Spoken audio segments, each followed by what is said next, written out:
Well, they found a large amount of xenon-129, which is the product of two things, supernova explosions and hydrogen bomb explosions. And we know there was no supernova on Mars. If there was, there wouldn't be a solar system here. And you said there was one other, argon? There was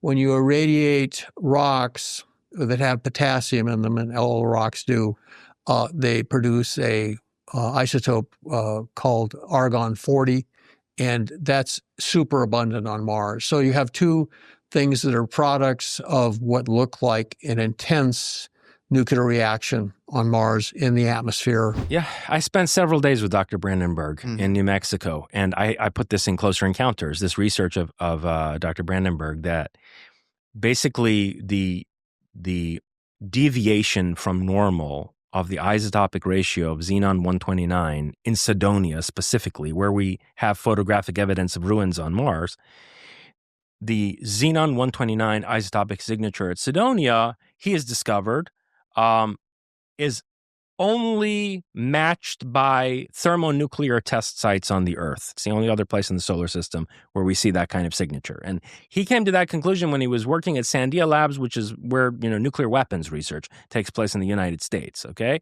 So there's evidence that some kind of a nuclear confrontation took place on Mars. And by the way... And Carl Sagan called him and said, hey, John, why are you causing so much trouble? Yeah. I found that very interesting. Carl Sagan, who held definitely security clearances and knew more than... I'm pretty convinced Sagan was a member of Majestic. That would make sense to me, yeah. Because he sort of flipped to he was very interested in UFOs, we know, earnestly interested growing up. His mentor, he would have debates, The book he wrote was Shklovsky, the Soviet scientist. He co-wrote Intelligent Life in the Universe. And Sagan himself at that point was saying, we should look at ancient myths and check the archaeological and historical record for contact and so on and so forth. There you go. And then all of a sudden... And he had a security clearance, I think, project, was it A119, I think in the late 50s, where they were considering nuking the moon as a show of force against the Soviets. And he had a security clearance through the Air Force through that. And then it was interesting. He sort of flipped into anti-UFO mode and like almost official priestly citadel spokesman of the American scientific community, right as J. Allen Hynek moved from, rationalizing, explaining everything away via Project Blue Book, the official Air Force fake program, into more openness. Like it was like kind of late 60s, early 70s. It's kind of this interesting kind of, thing. And he was the right age by that point to be recruited into such an organization, In any case, Brandenburg came to the conclusion that something like an Empire State building's worth of nuclear weapons had been detonated to produce that kind of a deviation of xenon-129 isotope at Cydonia. But so Swan saw evidence of this on the ground, okay, like a devastated civilization. And he said it was the same people who he saw on the moon as basically slave drivers. Now, unbeknownst to Swan, and by the way, when Swan remote viewed Mars, he worked with a team of, I believe, 5 other remote viewers, and they were all, they did it independently, right? And they were all blind to the target.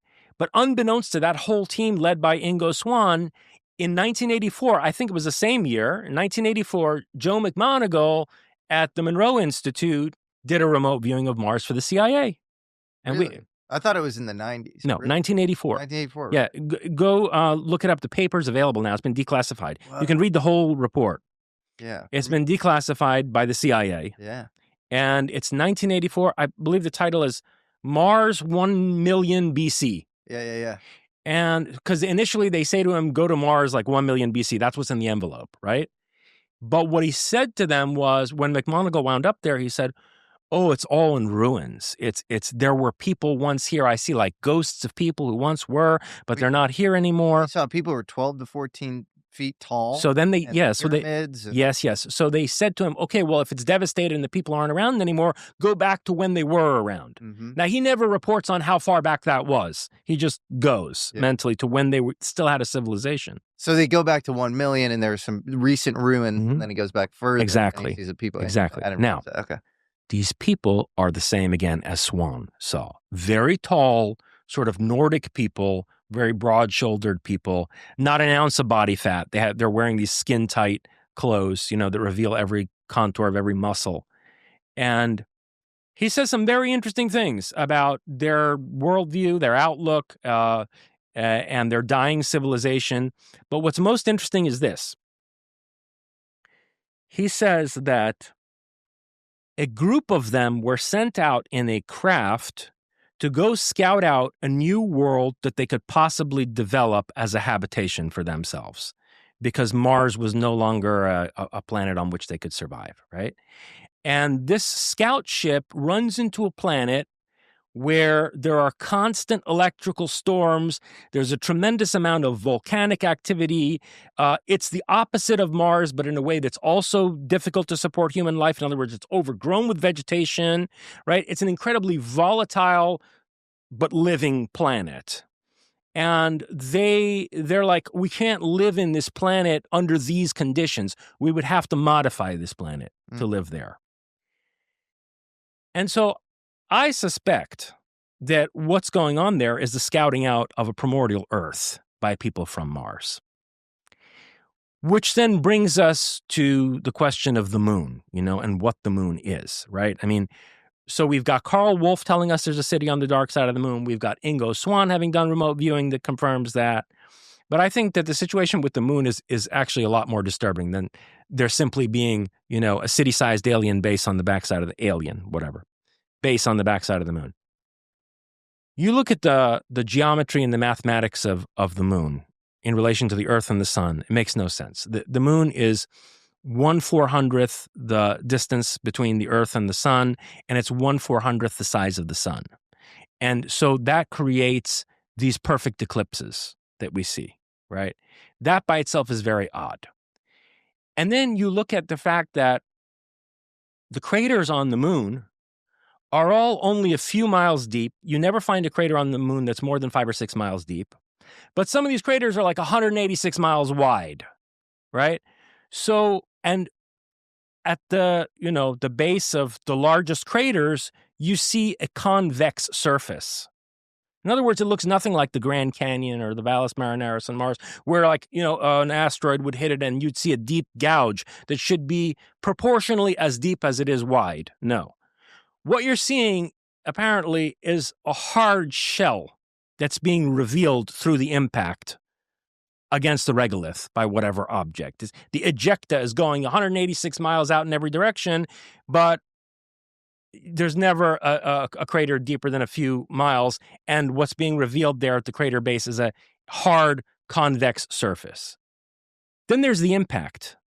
One of them was a test, one of them was accidental. The first one, I think part of an Apollo lander hit the moon, and there was a seismograph that had already been positioned there, and it registered basically the seismic signature that you would face if you were measuring a hollow object. That basically the reverberations went down for about 20 miles, and then they stop. And the way that the reverberation was distributed throughout the moon suggested that, as the observers, put it, it rang like a bell.